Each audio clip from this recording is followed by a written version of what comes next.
Procrastinating does make me more creative, though. Well, I just discovered that it existed. Can you blame me for wanting to play such a cool old game? You take that back!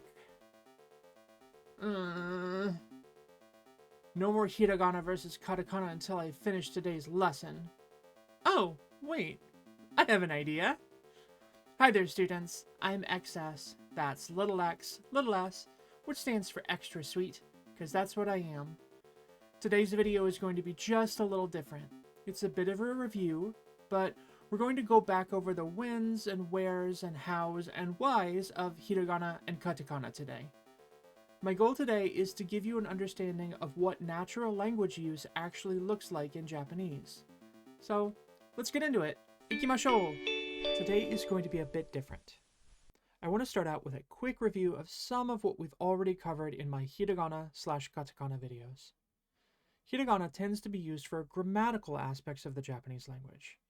I also taught you previously that the ancient origins of Hiragana were as a feminine language. That's because women were not originally permitted to learn kanji, and so Hiragana developed as a woman's hand, allowing women to write and communicate. This is a bit of a cool aside, but in the Heian period, from about the year 800 to about the year 1200, there was this massive outpouring of Japanese literature all coming from women.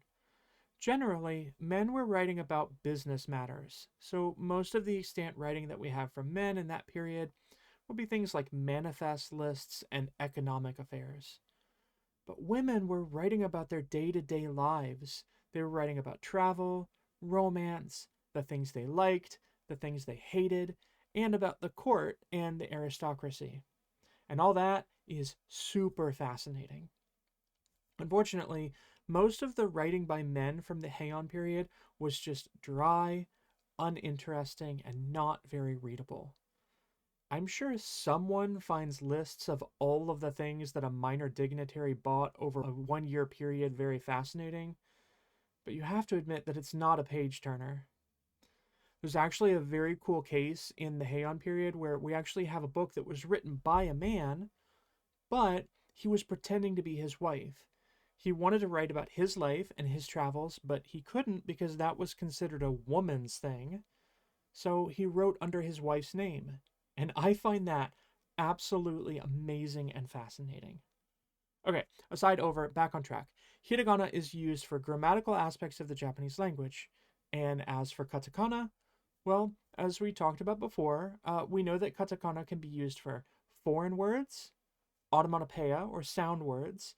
Sometimes it can be used for emphasis, and in rare cases, it just is used for some reason and we don't really know why. This sounds like a really elementary point, but I think it bears repeating. Hiragana and katakana sound the same, right? We do understand that, right? If I write out the word kurasu, well, that could be a word in katakana meaning class. But it could just as easily be a verb in hiragana, kurasu, meaning to get by. The point is that there's really very little audible distinction between hiragana and katakana. You can't point to somebody and say, haha, you said that in hiragana, or haha, you said that in katakana, because the characters sound the same. Okay, let's start out today by taking a look at some real-world examples of Japanese in practice, okay? So this sentence is, Watashi wa keiki o taberu tsumori desu. Please allow me to break this down really carefully. So, watashi means I. We actually already learned this kanji, and it's definitely one that I think that you should know and memorize. Wa is that particle that we talked about before that indicates the subject of the sentence. I like to translate it as for. So in this case, in this sentence, it's going to start with watashi wa, or as for me. The next part of this sentence is keiki, which means cake. And then we have o, which is that particle that identifies the object of the sentence, so what you did something with. And then we have the verb taberu, and taberu means to eat. And immediately following that, we have the verb phrase tsumori desu, which can mean something like to plan to do something. So the whole thing together is, as for me, I plan to eat cake. Watashi wa keiki o taberu tsumori desu. Watashi wa keiki o taberu tsumori desu. Okay? All right. So I want you to note this verb phrase, tsumori desu. It's at the end. And that's what we expect, right? In English, that would, when translated, shift immediately following the subject of the sentence. And that's because, as I've said previously, Japanese is a subject, object, verb language. So I with something do. And English is a subject, verb, object language, or I do with something, right? Okay, so now let's look specifically at the role of hiragana, katakana, and kanji and what they're doing in this sentence. We're using hiragana for the particles wa and o. Hiragana is doing all of the heavy lifting with the conjugation of the verb taberu. And then also we have this phrase tsumori desu, and hiragana is being used for tsumori desu as well. There's a really important grammar note here. Before the introduction of a writing system into Japan, there was already a spoken language that was being used. Now suddenly you introduce Chinese characters, but Chinese characters originally had a one-to-one relationship between sound and meaning. There was one sound and one meaning, and they really resisted change. Chinese didn't have conjugation, so it didn't exactly fit into the framework of the native Japanese spoken language because Japanese verbs do conjugate. So once Japanese had adopted kanji into their writing system, they needed a way to force aspects of the written language to be able to change, and kanji really just wasn't a good answer for that. And that's why hiragana is used for grammatical features of verbs and adjectives, because they change their form. But hiragana is not usually used for nouns because nouns don't change their forms. All right, let's actually dig into those verb forms a little bit, or at least we're going to start to. For today, I'm going to introduce two simple verb forms, and those forms will be the base form, sometimes called the dictionary form, and the present tense polite form, which is commonly called the mas form. We're actually going to start with that verb taberu, which we saw above. I've already given you a definition for taberu, and it means to eat. Taberu is a specific class of Japanese verb called an Ichidan verb. All Japanese verbs are sorted into one of three groups based on how they conjugate. Ichidan verbs are the easiest of these verb forms to handle because they conjugate in a relatively simple manner. So, here's the basic dictionary form for taberu. Like taberu, all Ichidan verbs end in ru. However, in order to be an Ichidan verb, the preceding sound must also be an e or an e sound. So, Ichidan verbs will end in eru or iru. Taberu is therefore going to be an Ichidan verb because it ends in eru. Hidden warning. Not every word that ends in ru with a preceding e or e syllable is going to be an Ichidan verb. However, every Ichidan verb will end with iru or eru. In Japanese, the dictionary form of a verb is somewhat rarely used as a basic verb.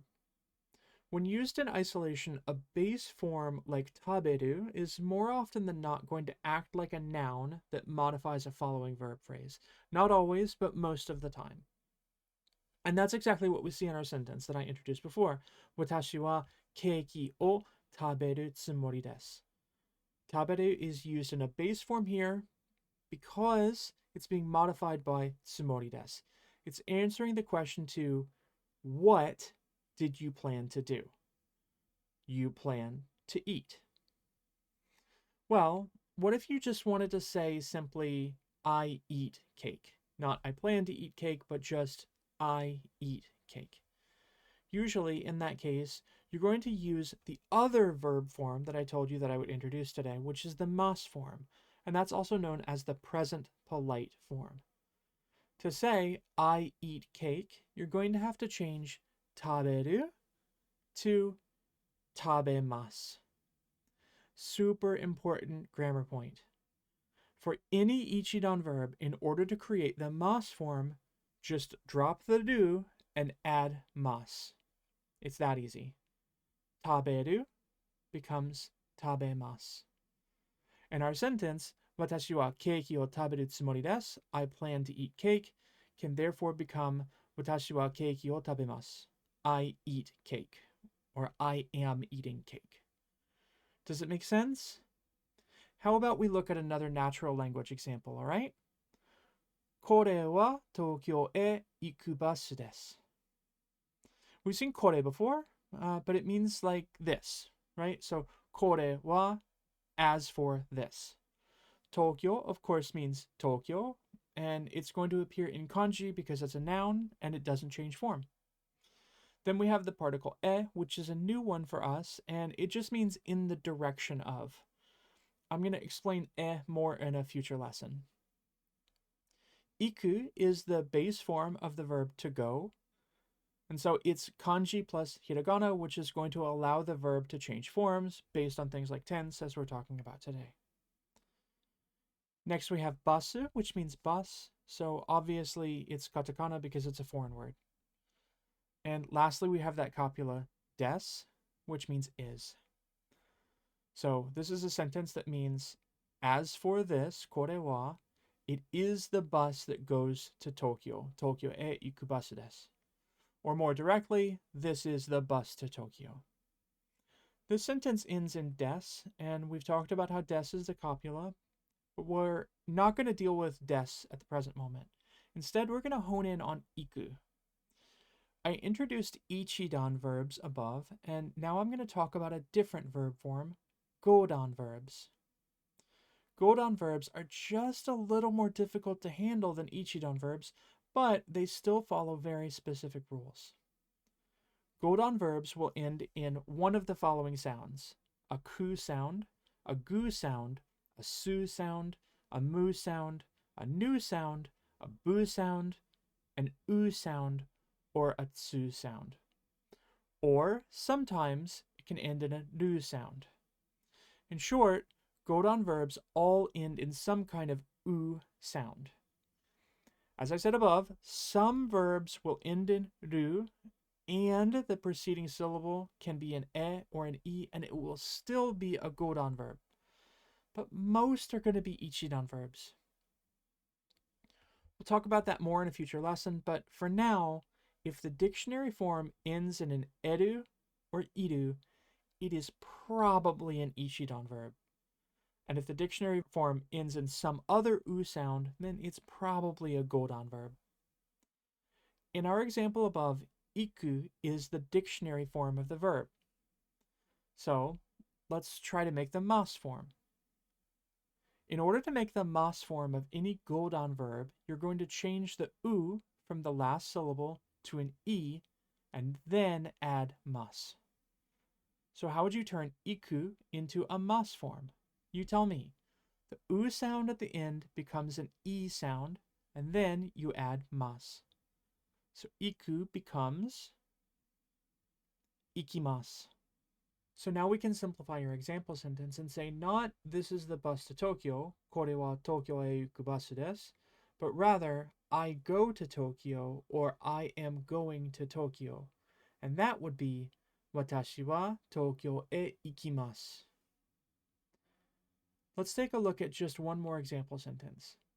Watashi wa ira shiasuku naru. Again, just like before, watashi wa, as for me. And then ira, which means something like irritated or angry. For the moment, we're going to treat shiasuku naru as one long verbal unit. It's actually sort of three different things that are stuck together, but for our purposes here and now, we're going to define that whole chunk as to become something easily.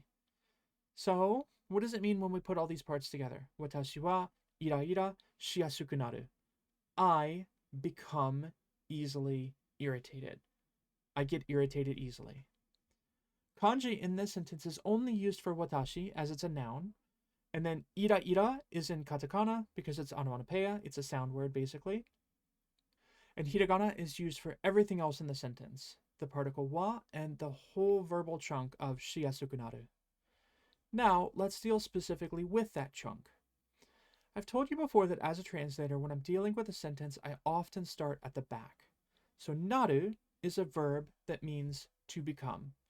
It happens to be a Godan verb because it ends in ru, but the preceding vowel sound is an a sound. Can't be an Ichidan verb because it doesn't end in iru or eru. Before naru, we have yasuku. That's the bit that means something happens easily. So in the sentence, watashi wa ira ira shi yasuku naru, the yasuku part is the bit that means I get angry easily. Finally, we land on that itty bitty shi in shi yasuku naru. Shi is actually a conjugation of the most basic to-do verb in Japanese. And that verb in dictionary form is suru. So suru means to do, and you can use it in a ton of different cases. So many, in fact, that I think I'll probably do a whole video just on suru sometime soon. But for now, let's take our base form of suru, to do, and we're going to conjugate it. Suru belongs to another class of Japanese verbs, a special class. One that's actually so exclusive that there are only two verbs that belong to that class, suru and kuru. Kuru means to come, as in to come home. These two verbs break most of the rules compared to other verbs, but there's only two of them, so these are the only ones that you really have to memorize the way they behave. Let's conjugate them both. Suru means to do. When we want to take the mas form of suru, you're going to drop the do, and then you're going to change the su sound to a shi sound, and then you'll add mas. So suru becomes shimasu. For kuru, we're actually going to do the exact same thing. Drop ru, change ku to ki, and then add mas. So kuru becomes kimasu. Suru verbs and kuru verbs form their own little exclusive club, and their conjugations are different from Ichidan verbs or Godan verbs. I hope after all this you see why Japanese needs hiragana. Hiragana are vital to being able to conjugate Japanese verbs, and kanji just ain't about that life. Well, what about katakana then? When we were first learning katakana, I said that you didn't have to worry too much about hammering katakana into your head. I said that you would pick up katakana over time as you get more and more exposure to Japanese, and that's still my advice, but with a caveat. I think that katakana may end up being more or less useful to you depending on what you want to do with Japanese. For example, if all you want to do is speak Japanese and you don't want to write Japanese, then you don't need katakana. Anyway, I made you this handy chart so that you can understand whether or not you really need to memorize katakana. Here you go. I know, I'm being silly. Here's my actual take on it.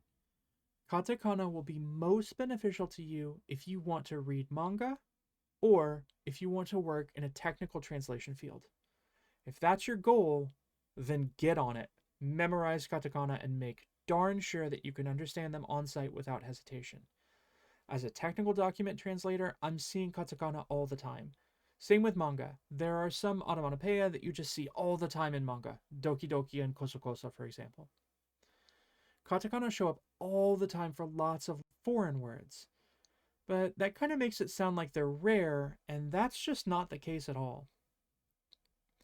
It's not the same thing as someone sprinkling Japanese words like anime, otaku, or ramen into their English.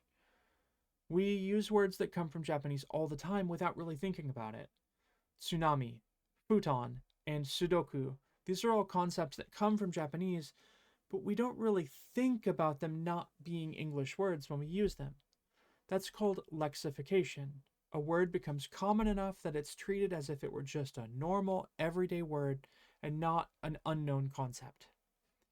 When a foreign word enters Japanese as katakana, it becomes lexified into the language.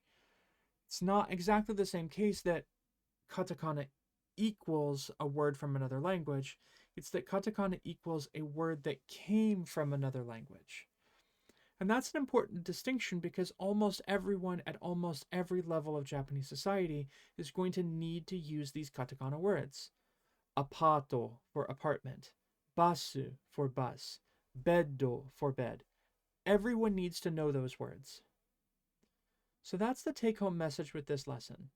I know this one was more of a lecture, but I think it's really important to understand this point.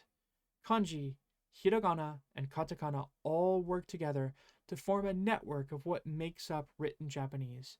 And you need it all. I still think that if you're approaching Japanese for the first time, you should prioritize hiragana above all else.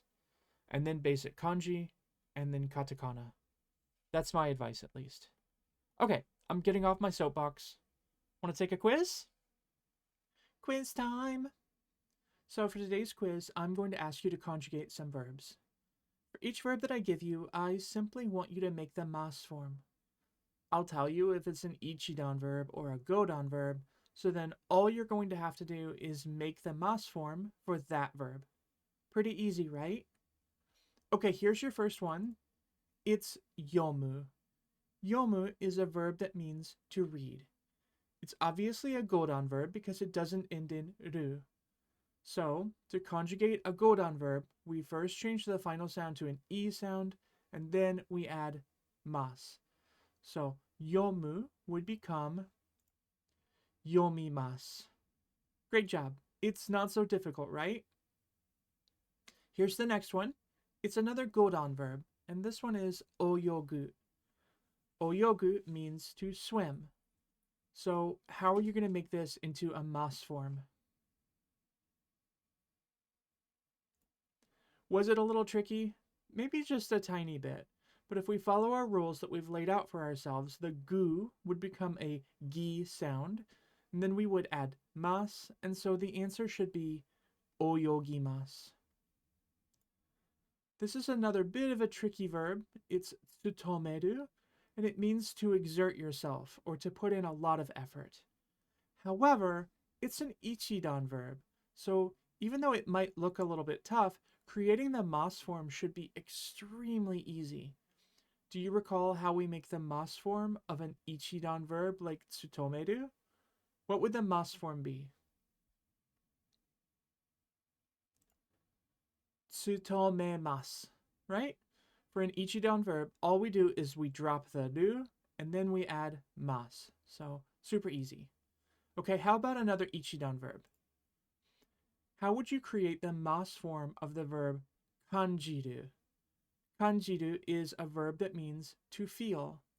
And before you ask, no, there's no connection between kanji, the writing system, and kanjiru, the verb meaning to feel. Anyway, conjugate kanjiru into mas form for me. Kanjimasu, to feel. Good. How about this verb, korosu? Korosu means to kill. Let's see if you can figure out how to create the mas form all on your own. So, because korosu doesn't end in a ru sound, then it must be a Godan verb. And to create the mas form of any Godan verb, we change the last sound to an E sound, and then we add mas. So, korosu becomes koroshimasu. Let's do just a couple more. How about the verb asobu? Asobu is a verb that means to play. So, how do you think that you would create the mas form for asobu? Godan verb, so based on our rules, it would be asobimasu. Asobimasu, to play. Okay, this is the last verb for today. This verb is waku waku suru. Now, actually, that's a verb phrase. It's the onomatopoeia waku waku, which means excitement, plus our to be verb suru. Don't forget, suru is one of two verbs in Japanese that do not play by the rules. Suru and kuru are special cases that defy our expectations. So, if we're going to make the mas form for waku waku suru, then we have to recall the rules for suru. Can you remember how we handle it? And the answer is waku waku shimasu. With suru, you first drop the do and then you change that last sound to an e sound. So suru becomes shimasu. And it's going to behave that way even in a verb phrase like waku waku suru / waku waku shimasu. Speaking of waku waku shimasu, I'm personally very excited to get to play more Hiragana versus Katakana with Manager-sama. I hope you learned a lot in today's lesson. I think it's very important to understand why we need Hiragana, Katakana, and kanji in order to read Japanese. And understanding how verbs in Japanese conjugate really gets to the point as far as that's concerned. I know it can feel really overwhelming for new students just starting to learn Japanese. Are you really telling me that I have to learn 3 writing systems and one of them has a ton of characters that I have to memorize? Yeah, I get it. I see how that feels very daunting, and I understand that my students can sometimes feel discouraged about it. They feel like it's almost insurmountable. But as intimidating as that is, it serves a purpose. So, what I'm hoping is that I'm helping you better understand why written Japanese functions the way that it does, so that at least you feel like you understand what you should be focused on. Next week, we're going to have another Tango lesson, so get ready for more vocabulary coming soon. For now, lead with love, everybody. I've been XS. See you later. Mata ne!